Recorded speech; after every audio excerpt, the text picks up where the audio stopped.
El vector biológico que transmite la enfermedad de Chagas son los triatominos, conocidos comúnmente como las chirimachas o las vinchucas. ¿Ok? Acá hay chirimachas, ¿no? Vinchucas es más raro, no se utiliza este término acá. Chirimachas, ¿ya? Lo que ustedes deben saber es que la enfermedad de Chagas también es una enfermedad metaxémica, transmitida por un vector biológico. Y vean aquí este dibujito, van a darse cuenta que este es un hemohistoparásito. Hemo no porque es triste, sino porque afecta la sangre. ¿Ya? Hemohistoparásito, ¿por qué? Porque viaja a través de la sangre y también se reproduce en los tejidos. Entonces es un hemohistoparásito. ¿Listo? Y miren acá dos manifestaciones importantes que se puede presentar en una persona con Chagas cuando se infecta por primera vez. Puede tener el llamado signo de Romaña, que es esa inflamación del ojo, ¿ya? O el chagoma de inflamación, que no es muy común, ¿no? No es que les expliquen una chilimacha con su chagoma, sino que algunas personas se observan. ¿Listo? ¿Hasta ahora está sencillo? ¿Sí? ¿Está sencillo? Ok. Signo de Romaña, es inflamación. Chagoma de inoculación. Ya, muy bien. Entonces, ¿qué más debemos aprender de esta enfermedad? Que no se van a confundir con las TES. El parásito es el Trypanosoma cruzi. El vector es el Triatoma infestis. ¿Ok? Entonces, a ver, si me han entendido, ¿cuál es el nombre de este? El parásito. Trypanosoma cruzi. ¿Cuál es el nombre de este? Triatoma infestis. ¿Listo? Y va a ocurrir que la leishmaniasis, que es la otra parasitosis, los dos también comienzan con L. El parásito es leishmania y el vector es lutzomia, también LL, ¿ya? Como un endemoteca, ¿no? TT. Trypanosoma cruzi, Triatoma infestis, para la enfermedad de Chagas. ¿Listo? Ahora miren ese mapa. ¿Qué les dice ese mapa? Que la distribución de esta enfermedad va desde lo que es el sur de los Estados Unidos hasta la Argentina. O sea, es una enfermedad de las Américas. ¿Ya? Bien. ¿Qué más debemos aprender? Este parásito pasa por diferentes estadios. Hay un estadio, que es este de aquí, que es, entre comillas, sin flagelo, porque A es sin, ¿no es cierto? Mastigote flagelo, o sea, sin flagelo. Es la forma de amastigote, ¿ya? Que es una forma esférica. Es más, bien, les estoy dando aquí una escala. Generalmente los amastigotes son de 4 a 5 micras de tamaño. Otra forma es el tripomastigote, ¿ya? Y la otra forma es el epimastigote. Pero usted va a decir, no, pero profesor, hay uno más. Lo que pasa es que este tripomastigote sanguíneo, morfológicamente es semejante a este tripomastigote metacíclico, son iguales. Solamente que el tripomastigote sanguíneo, ¿dónde está? En la sangre de los mamíferos. Y el tripomastigote metacíclico, ¿dónde está? En las heces del triatomino. ¿Sí? Ahí te lo van a entender en el ciclo de vida.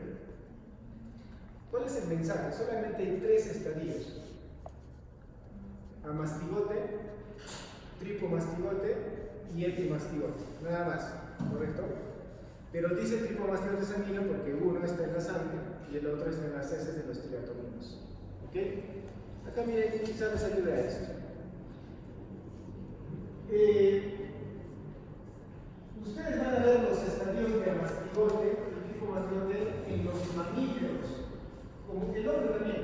¿Ya? El hombre puede tener amastigotes y tripomastigotes sanguíneos.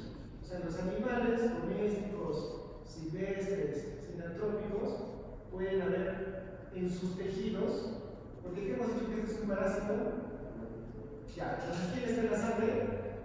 El tripomastigote sanguíneo. ¿Quién está en los tejidos? El amastigote, ¿correcto? ¿Y quién está en la chirimacha? El epimastigote y el tripomastigote metacíclico. ¿Sí? Ahora sí, más fácil. Todavía no, vamos a decirlo directo. Muy bien. Vamos a aprender cómo describirlo cada estadio, ¿ya? Para describirlo, vamos a ver cómo se describe el tripomastigote. Miren. En cuanto a la forma, ¿qué forma le ven? Como dice acá. Forma fusiforme, ¿no es cierto? Ya está. Tamaño, como les dije, casi es 4 a 5 veces más grande que la mastigote, ¿correcto? Muy bien. ¿Qué más? Donde esté el flagelo, para nosotros, eso va a ser el extremo anterior. ¿Por qué dirán ustedes? Porque el parásito se mueve en esa dirección. Si el flagelo está aquí adelante, entonces ahí se mueve. Ese es el extremo anterior. ¿Por qué eso es importante? Porque van a ver cómo es la descripción. ¿Dónde está el núcleo? En posición central, ¿verdad? ¿Sí? Ya. ¿Qué les había dicho que eran estos parásitos? ¿En qué orden estaban? Orden quinetoplastida. Muy bien. Entonces, en el tripomastigote, ¿dónde está el quinetoplasto? Aquí. Si este es el extremo anterior, entonces decimos que el quinetoplasto es posterior al núcleo. ¿Listo? Y a partir de este quinetoplasto, vean cómo nace una membrana ondulante que recorre todo el cuerpo y termina en el flagelo libre. Está bien descrito, ¿no? Vámonos al epimastigote. ¿Qué forma tiene? Fusiforme. Donde está el flagelo es el extremo anterior. El núcleo en posición central. ¿Dónde está el quinetoplasto? Aquí. Entonces, ¿cómo lo describiríamos? El quinetoplasto es ¿anterior o posterior? Anterior al núcleo y muy cerca de este, como lo has dicho, ¿no? Muy cerca de este. Y a partir de este nace una corta membrana ondulante, porque esta sí es todo el cuerpo, ¿no es cierto? En cambio, esta es una corta membrana ondulante. ¿Sí? Muy bien. Y la forma de amastigote, como les he dicho, es casi 4 veces menor en tamaño que estos dos. Tiene una forma ovoide, ¿sí? Y tiene su núcleo generalmente excéntrico y tiene cerquita su quinetoplasto. Ahora, entre comillas que es amastigote, o sea que no tiene flagelo, sino que el flagelo no es expuesto, no está como estos expuestos, sino que está en un saco flagelar. O sea, sí tiene flagelo, pero está en un saco flagelar. ¿Está fácil? Muy bien. Hablemos del ciclo de vida, que esto es así un poquito variante, ¿no? Si ustedes se acuerdan los apicomplexas, en los apicomplexas sí podríamos hablar de hospedero definitivo y hospedero intermediario. ¿Por qué? Porque los apicomplexas sí tenían reproducción sexual y asexual. Y la definición sí alcanzaba, ¿no es cierto? Porque sabíamos que el hospedero definitivo era aquel que albergaba protozoos y el protozoo se reproducía de forma sexual. Y el hospedero intermediario era aquel que albergaba protozoos, pero los protozoos se reproducían de forma asexual, ¿no? Si lo sabíamos. Ya. Este protozoo, estos quinetoplastidas solamente se reproducen de forma asexual, por fisión binaria. Entonces ya no aplica esos conceptos de hospedero definitivo y hospedero intermediario. Entonces aquí utilizamos los términos de hospedero invertebrado, que son las chirimachas, y hospederos vertebrados, que son los mamíferos y el hombre, ¿correcto? Muy bien. Entonces, si yo les pregunto, ¿cuál es el mecanismo de transmisión de la malaria? De la malaria, la picadura del mosquito Hembranófilis, ¿correcto? Si yo les pregunto, ¿cuál es el mecanismo de transmisión de la enfermedad de Chagas? No se vayan a confundir. Si bien es cierto, la chirimacha se alimenta de sangre, en su proboscis no están los tripomastigotes metacíclicos. ¿Dónde están? En la deyección. Entonces, el mecanismo de transmisión son las deyecciones. O sea, las heces, pero le vamos a llamar deyecciones del triatomino. Ahí está el estadio infectante. ¿Listo? ¿Sí? ¿Sí o no? Díganme por favor. ¿Sí? Ya. Si no se entiende, me dicen, con confianza, ¿ya? Para no estar sufriendo. Me hubiese gustado que esto lo hubiésemos conversado antes del examen. Ya, pues. La mitad de la examen. Pero para el sustituto. Ya miren, atentos. Entonces, nos ha quedado claro cómo se transmite. No es picadura, no se van a confundir. Es las heces, perfecto. Entonces, y la puerta de entrada de estos tripomastigotes metacíclicos pueden ser las mucosas, como el ojo, o puede ser la piel. ¿Cómo sería? Creo que tengo una imagen. Déjenme ver.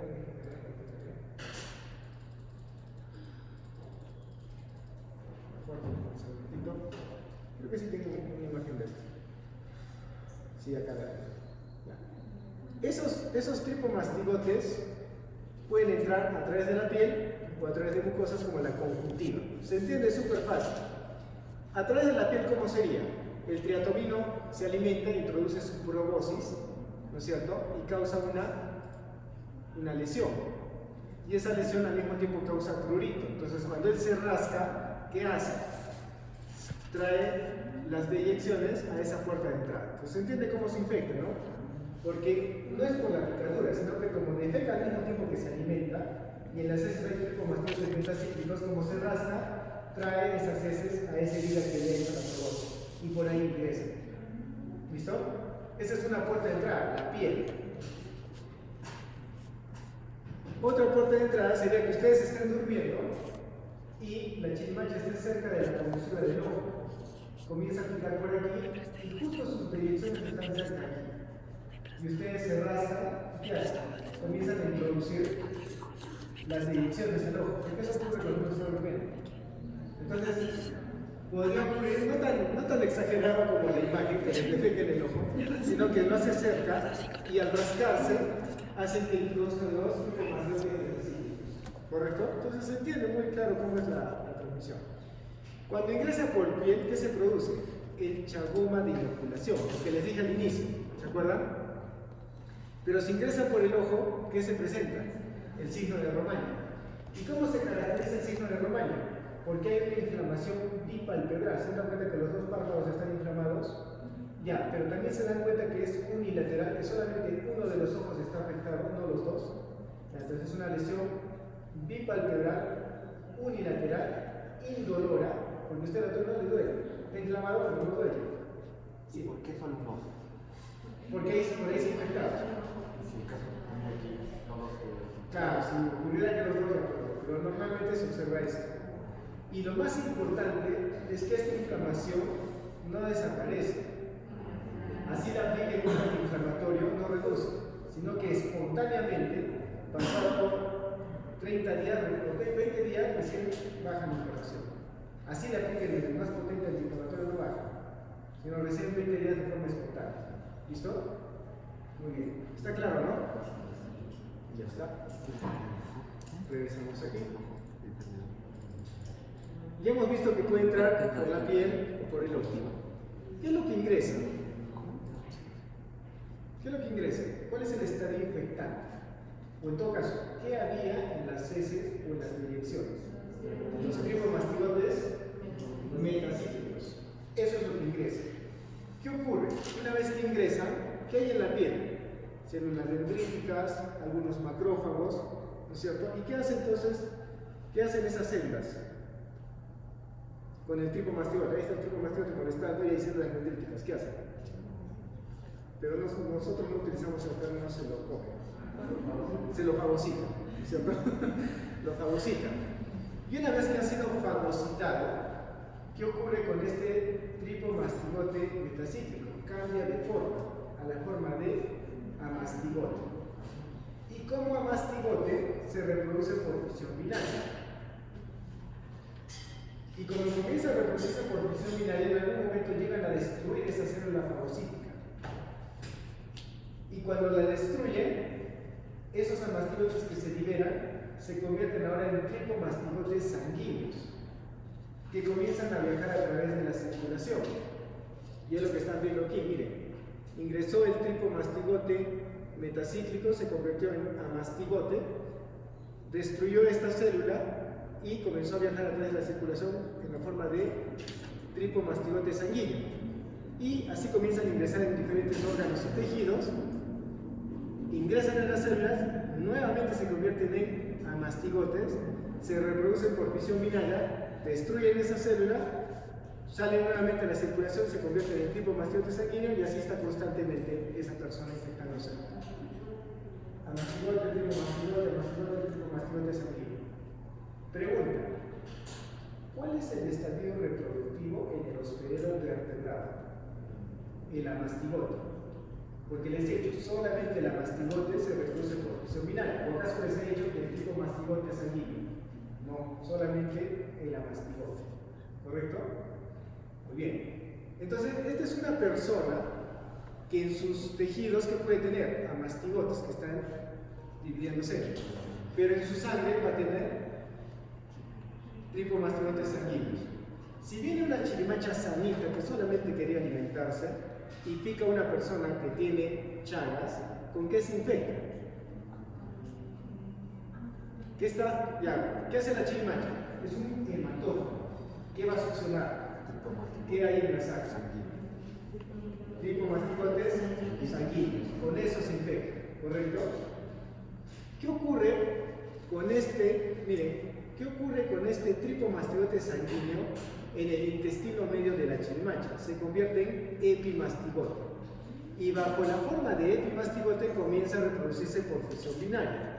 Y cuando estos epimastigotes comienzan a llegar al intestino posterior, se convierten en tripomastigotes metacíclicos. Entonces, este triatomino se vuelve infectante.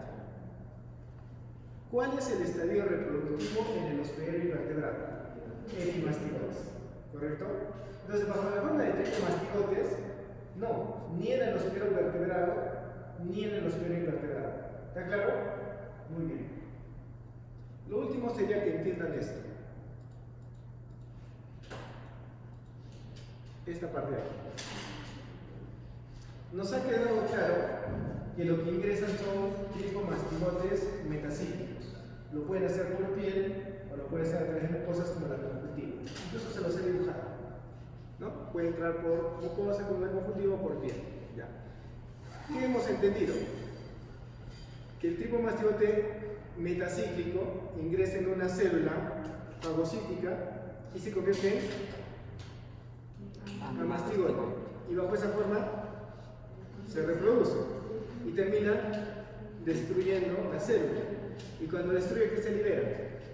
Tripomastigotes sanguíneos que viajan a través de la circulación. Por eso se pueden llegar a los diferentes órganos y tejidos. Y cuando esos tripomastigotes sanguíneos llegan, por ejemplo, al corazón, se meten en las células del corazón y se convierten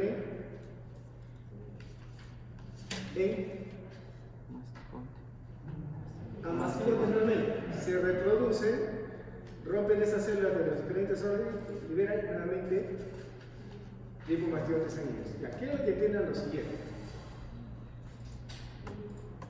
Entiendan esto.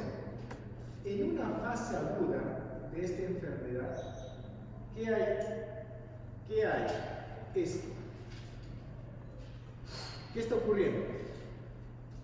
Una elevada multiplicación parasitaria por parte de quién? De los amastigotes. Y también, ¿qué hay?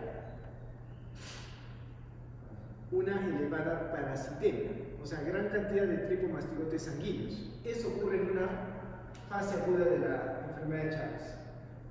¿Se entiende, no? Porque se liberan los mastigotes, se convierten en tripomastigotes sanguíneos, viajan en la sangre, llegan a otros órganos, los infectan, se convierten nuevamente en amastigotes, rompen y siguen produciendo tripomastigotes sanguíneos. Por eso tienen tripomastigotes sanguíneos en cantidad en la sangre y gran cantidad de mastigotes en los tejidos. ¿Correcto? Por eso esto es un hemohistoparásito. ¿Ya? Pero ¿qué ocurre ya en una fase crónica? En una fase crónica, miren, ¿qué ocurre? Todavía hay que parasitismo tisular, o sea, todavía vamos a ver a mastigotes en los llamados nidos de mastigotes, pero lo que ya disminuye, ¿qué es? La parasitemia, porque es una enfermedad crónica. O sea, ya quedan latentes simplemente los amastigotes en los tejidos, pero ya no están viajando en la sangre. ¿Correcto? Ya, ¿por qué les estoy explicando esto? Porque hay varias técnicas para hacer el diagnóstico de esta enfermedad.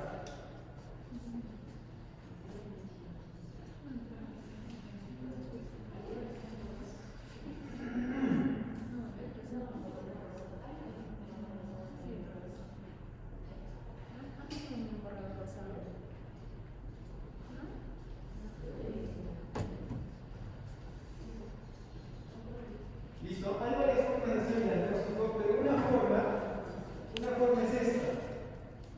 El seno diagnóstico. Es una cajita que en el interior tiene un cartoncito y acá una mallita. ¿Cuál es la idea? El seno diagnóstico lo que hace es que previamente uno tiene mecánica, donde tenga triatoninos sanos. Entonces, ¿qué hace? Colocamos aquí, para que ustedes se acuerden de esta técnica, creo que ya hemos hablado.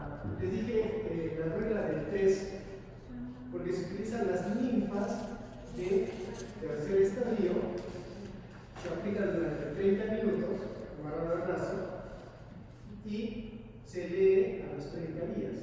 ¿Qué quiere decir que se lee? Que esa ninfa, pasado 30 días, le aplastan el abdomen, como le aplastan una banda, se están en las heces. ¿Qué deberían buscar ustedes en las heces? Lipomastigotes metacíclicos o están aplastando, por ejemplo, en ese sanguíneo. Epimastigotes. Muy bien. ¿Listo? Entonces, de esa forma se hace el diagnóstico. Pero yo les pregunto, esta técnica, de estas dos fases, ¿dónde será más efectiva? ¿En la fase aguda o en la fase crónica? Razónenme un poco. ¿Aguda por qué? Porque está circulando gran cantidad de lipomastigotes ahí. Entonces es muy probable que el triatomino, en ese momento que pique, sí se infecte con lipomastigotes sanguíneos. ¿Correcto? Muy bien. Hasta aquí llegamos con esta enfermedad. Ya creo que está entendido la parte general. Seno diagnóstico con X. Seno con X. O sea, X seno. ¿Listo? Muy bien. Hablemos de la otra enfermedad. La leishmaniasis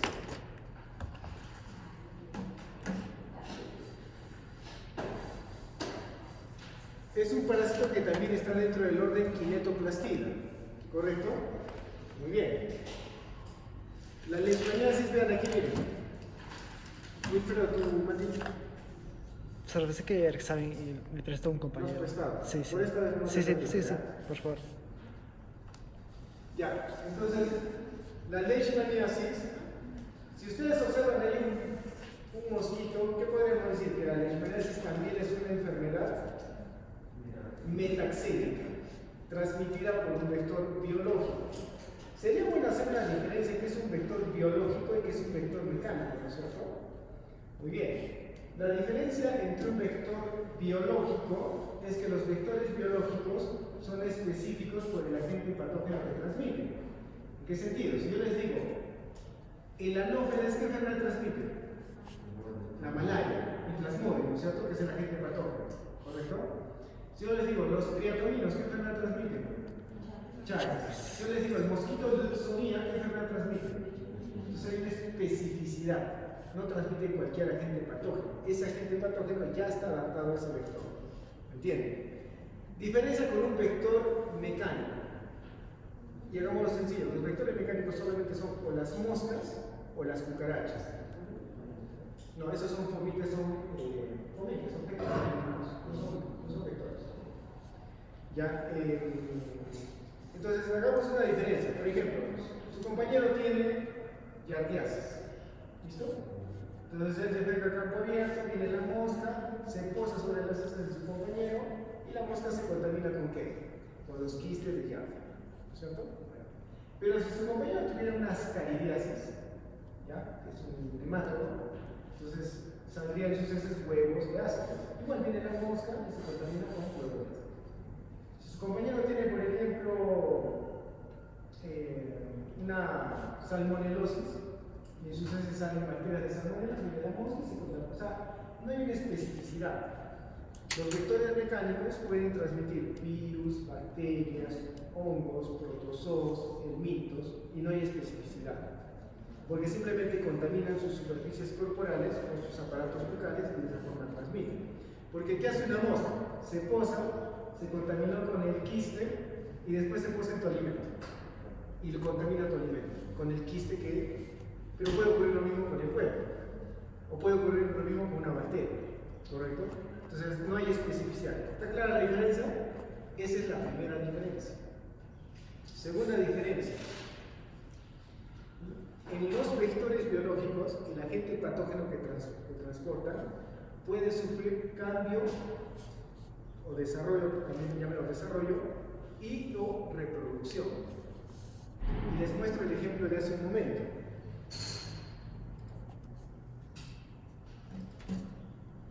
Este es un vector biológico, porque por un lado es específico, ¿correcto?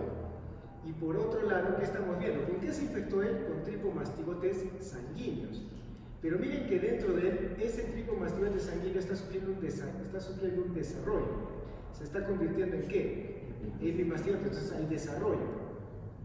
Y además hay reproducción, porque bajo la forma de epimastigotes se comienza a reproducir por fusión binaria. Eso no ocurre en los vectores mecánicos. La mosca que se infectó con el quiste de Giardia, ese quiste de Giardia es transportado como tal al alimento. Pero no es que el quiste se desenquista, se convierte en trofozoitos, se reproduce, no ocurre eso. Simplemente como quiste es transportado, como huevo es transportado. ¿Listo? Claro la segunda diferencia. Finalmente, cuando hablamos de vectores biológicos, constituyen el principal mecanismo de transmisión. Porque ahorita que hemos hablado del ciclo de vida, ¿cuál es el mecanismo de transmisión, les dije, de la malaria? La picadura del mosquito. Pero, profesor, también se puede transmitir por transfusiones sanguíneas, ¿cierto? Sí, se puede transmitir, pero ¿cuál es el principal mecanismo de transmisión? El vectorial, por el vector. Es igual aquí. Uno puede adquirir también enfermedades de Chagas porque de repente come caña de azúcar y en la caña de azúcar había heces de triatominos. Puede darse, ¿ya? O puede darse de forma congénita, de la madre al feto. Pero ¿cuál es el principal mecanismo de transmisión? La dirección, o sea, la vectorial, ¿correcto? En cambio, en los vectores mecánicos no constituyen el principal mecanismo de transmisión, porque de la mayoría de enfermedades intestinales que hemos visto, siempre había una fluidita así. ¿Cuál era el principal mecanismo de transmisión? El fecalismo, ¿no es cierto? Ese es el principal mecanismo de transmisión.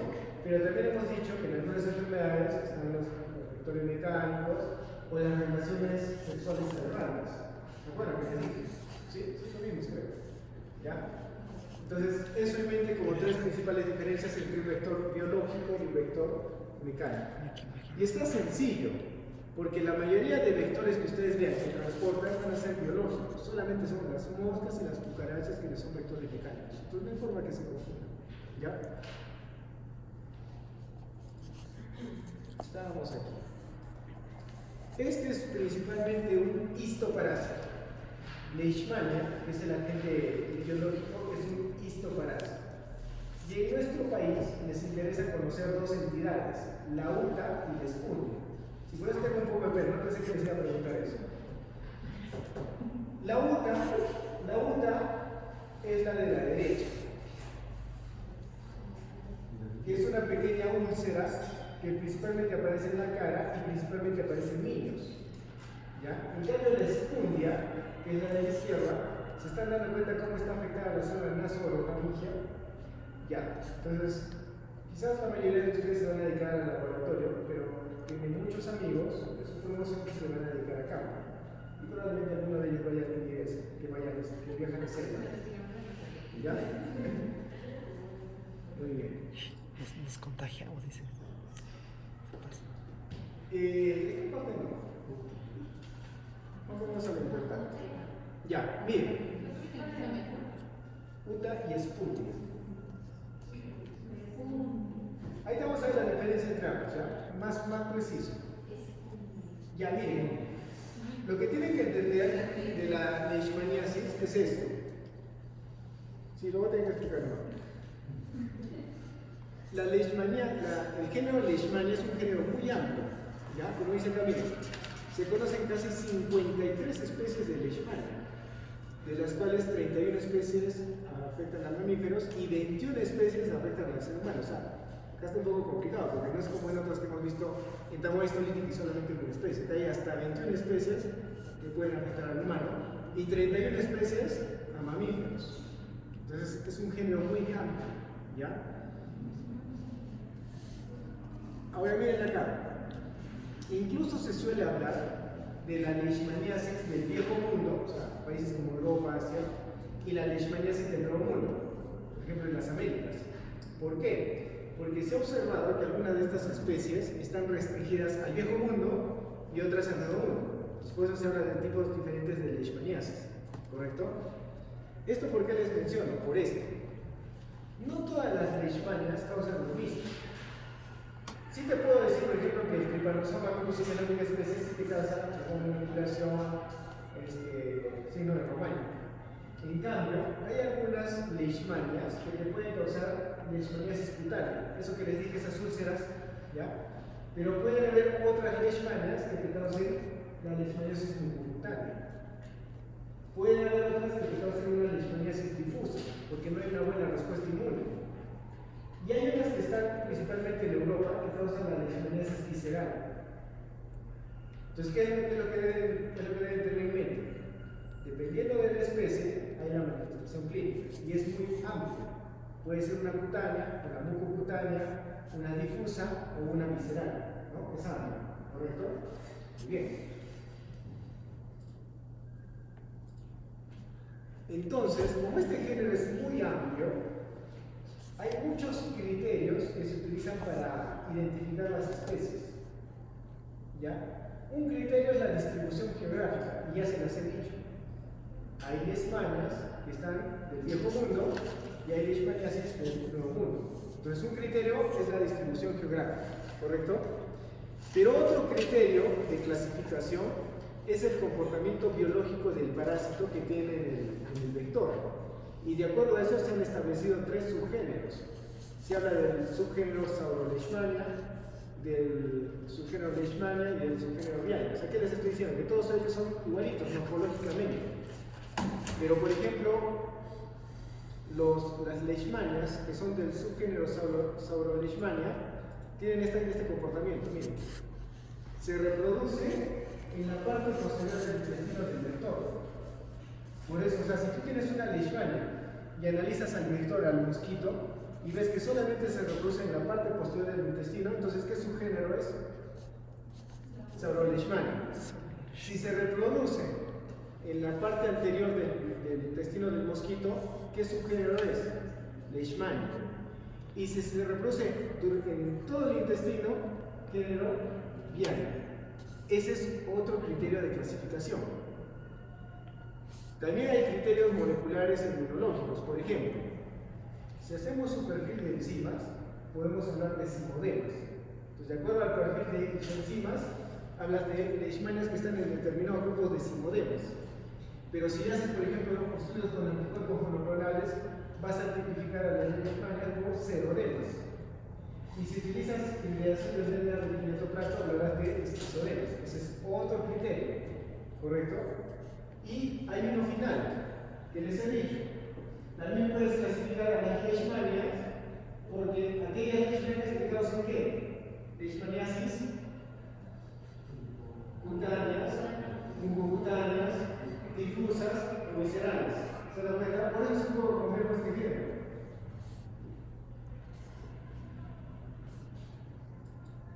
Y esa es la clasificación actual. Justamente por esa variedad de criterios, de distribución geográfica, de comportamiento en el vector, de grupos de esquizodemas, serodemas, ¿no? Y usted dirá, está complejo este relativo. No se preocupe, en el Perú solamente nos interesa dentro del subgénero Viana y dentro del complejo brasiliensis la especie peruviana y brasiliensis. Porque la leishmaniasis peruviana es la que causa la punta y la leishmania brasiliensis es la que causa la espuria. Entonces, regresan al curso. ¿Listo? Está sencillo, ¿no? Muy bien, más o menos. Entonces, hay complejos, ¿ya? Por ejemplo, el complejo Donomanis, la mayoría de especies aquí causa leishmaniasis visceral. Entonces, así lo vamos a clasificar, ¿ya? Pero, ¿qué nos interesa a nosotros? Estas dos especies, brasiliensis y peruviana, ¿correcto? Muy bien. Vamos a la morfología, también es sencilla, porque en la enfermedad de Chagas había 3 estadios: el amastigote, el psicomastigote y el dimastigote. Acá solamente hay 2: el promastigote y también hay el amastigote. ¿Listo? Ayúdenme a tipificar, a caracterizar o a describir correctamente este promastigote. ¿Qué forma tiene? Fusiforme.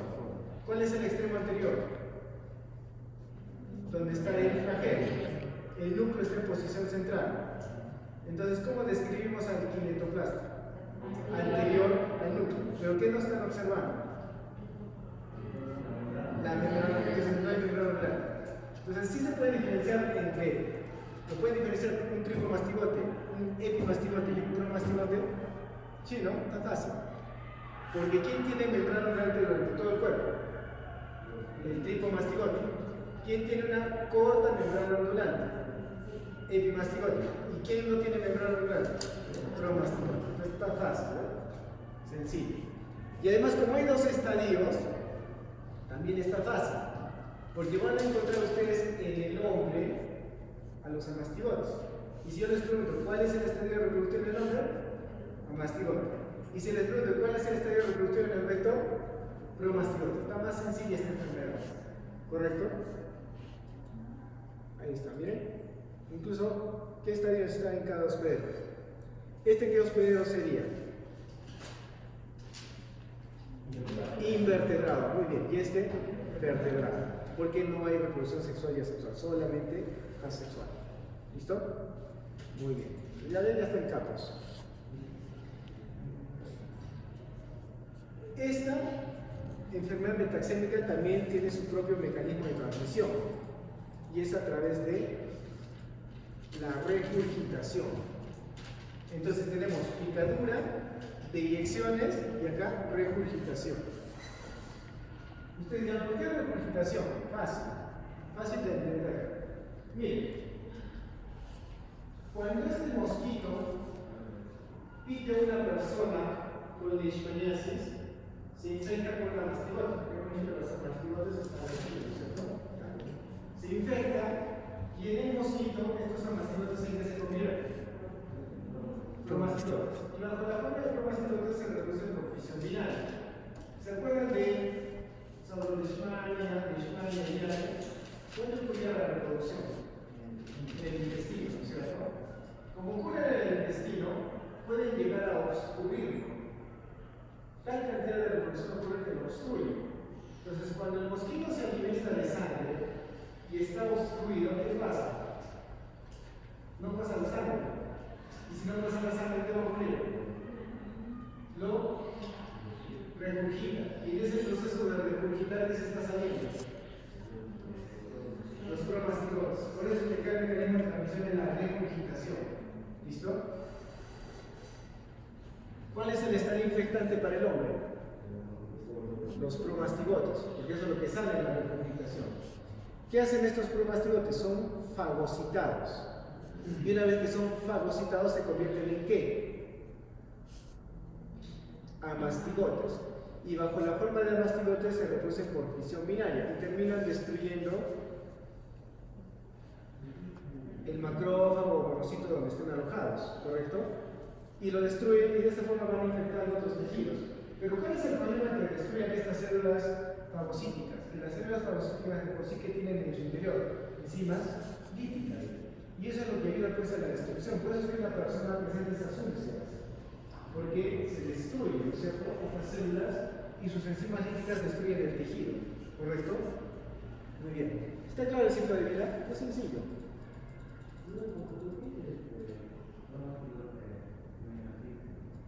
Porque es la parte final de acá del proceso de reproducción.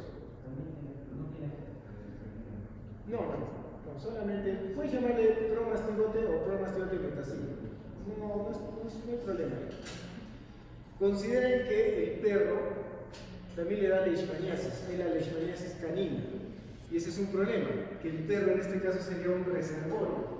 Porque si bien el mosquito pica al perro, el mosquito se infecta y después pica al hombre, le infecta al hombre. ¿Correcto? Entonces el perro es un importante reservorio de esta enfermedad. Muy bien, creo que hasta ahí llegamos. Esto ya no.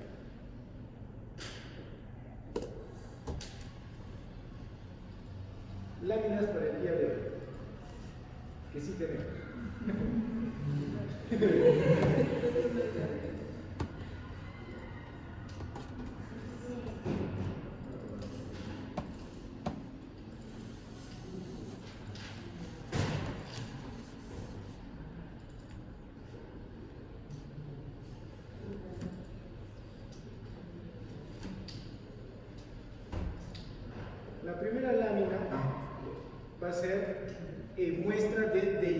millones de triatominos, es decir, han aplastado el abdomen de una chirimacha, lo han puesto en una lámina y lo han coloreado con gems, ¿ya?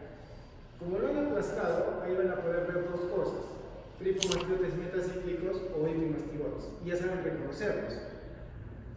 Verán, se acuerdan la forma fusiforme, donde está el flagelo es en la parte anterior, núcleo en posición central, y verán si el kinetoplasto es posterior al núcleo o está anterior. Van a ver cualquiera de los dos estadios, ¿ya? Esta imagen no es muy buena, me la han dejado, espero que mejore. ¿Listo? Pero acá sí se logró observar bien. ¿Quién me dice qué es esto de acá? ¿Por qué este es un tripomastigote? ¿Por qué? Ya, todo lo que han aprendido, todo lo que han aprendido. Forma, Fusiforme. ya, uno. Acá está el flagelo. ¿Qué es esto? Núcleo. El núcleo. ¿Dónde está el kinetoplasto? Posterior al núcleo. ¿Y qué es esto de acá, gruesito? Todo lo que han aprendido. ¿Listo? Igual acá, miren. Flagelo, núcleo, kinetoplasto. ¿No es cierto? Forma fusiforme. ¿Sí? Acá está el flagelo, núcleo central, kinetoplasto posterior. ¿Sí? Ya está. ¿Qué es esto acá, por ejemplo? Epimastigote. Epimastigotes. ¿Por qué? Forma. Acá está el flagelo. Ya miren el flagelo. Núcleo. Este es el núcleo. ¿Qué está anterior al núcleo? Y muy juntos, ¿se acuerdan? Entonces, epimastigotes. ¿Qué es esto? Amastigotes. Toda la estructura le llaman nido de amastigotes. Así se le llama. Este es un corte histológico del músculo cardíaco donde se ven nidos de amastigotes llenos de amastigotes. ¿Ok? Esto, igual, ¿no? Nido de amastigotes. ¿Correcto? Muy bien. ¿Quién me dice esto?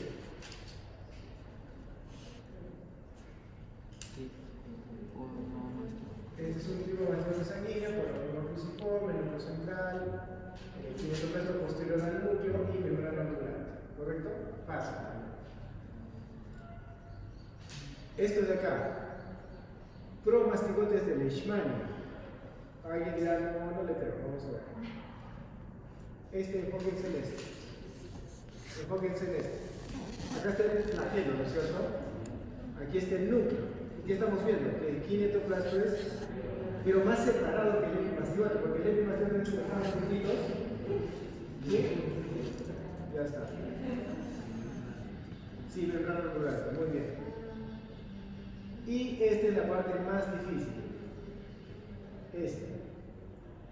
Porque si se acuerdan mi ciclo de vida, les mostraré primero mi ciclo de vida, que es este de aquí.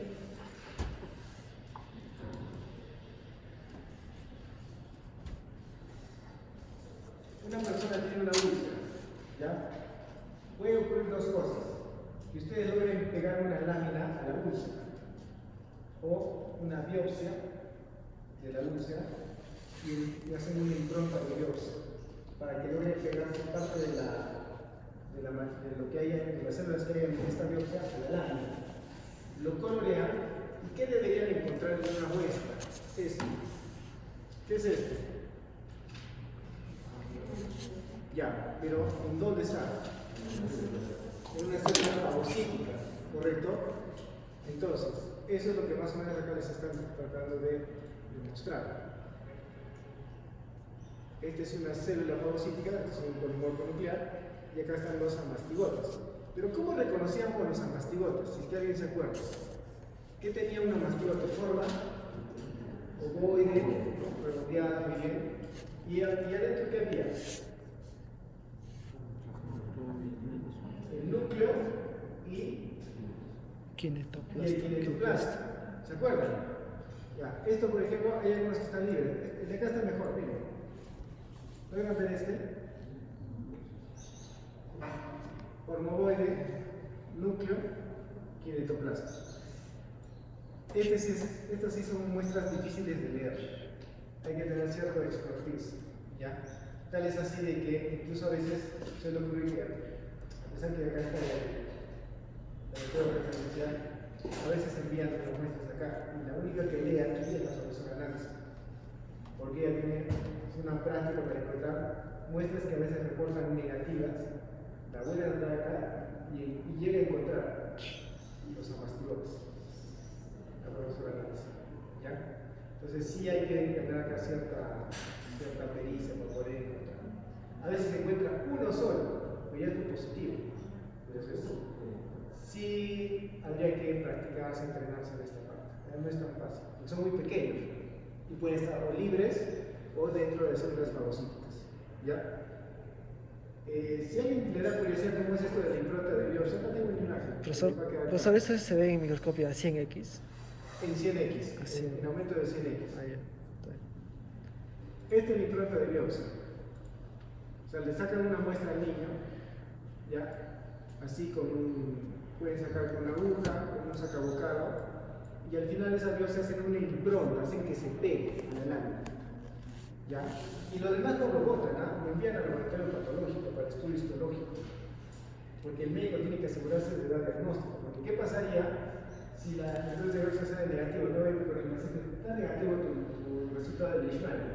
El paciente le importará, bueno, pero ¿qué tengo? Entonces, a veces cuando falla esto, también piden a la par el examen histológico para que estudien, de repente no lo van a ver ahí en la muestra de la impronta de biopsia y es otra causa. Pero ya el estudio histopatológico va a regular, ¿correcto?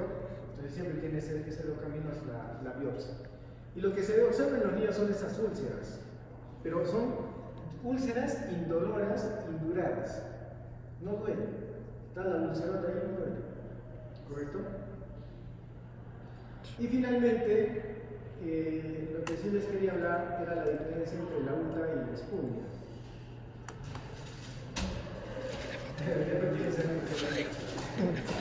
Pero hay una diferencia muy marcada. Miren, ¿cuál es la diferencia? ¿Quién causa la UTA? Leishmania pluvial. ¿Quién causa la espunia? Leishmania brasiliensis. ¿Dónde normalmente ocurre la UTA? En general, en la sierra. ¿Dónde ocurre la espunia? En la sierra. Así que ahora está así. ¿Quién generalmente se afecta por la UTA? ¿Quién generalmente se afecta por la espuria? Adultos y generalmente los hombres. Ustedes dirán por qué. Porque esta está considerada como una enfermedad ocupacional. Las enfermedades ocupacionales, porque algunos de ustedes están tratando de trabajar en el laboratorio de salud ocupacional, son enfermedades que se les da a los trabajadores por lo que ejercen. Y generalmente los ingenieros o los técnicos que van a selva, para los que son extracción de petróleo, de madera, de oro, les da esta enfermedad. Entonces está considerado como una enfermedad y les da más nombre, porque no es que finalmente va a esos procesos de gasolina, esos petróleo, ¿ya? ¿Qué más? ¿Dónde son las lesiones principalmente? ¿Han visto al niño? Con su úlcera en la nariz. Y a veces cicatriza, y ahí está con su cicatriz. En cambio acá, entiendan que la espuria no es que le pique el mosquito en la cara. El mosquito te puede picar en cualquier parte del cuerpo, pero ocurre la metástasis aquí, a la zona nasofaríngea. O sea, una persona con espuria puede tener aquí una úlcera ya cicatrizada, pero comienza a destruirse esta zona. O sea, migra a través de la sangre que los amastigotes llegan a esta zona y comienzan a destruirla. Es el espuria. Hay metástasis. El paciente no puede ir bien, solo tener una cicatriz, nada más, con el tratamiento o porque se recupera sola. En cambio aquí, imagínense si hay una destrucción importante de la zona nasofaríngea, ya no va a poder alimentarse, tiene que darle batido. Y además a esas personas los tratan como leprosos, entonces la autoestima baja de estas personas. Entonces, esta enfermedad, el pronóstico bueno, esta puede ser buena, sin tratamiento oportuno, o puede ser malo sin toda esta destrucción. ¿Listo? Esta enfermedad es como vamos a que vengan al aire de salud. Y no se vayan a cámara. Muy bien. ¿Listo? Me dan unos 5 minutos que termino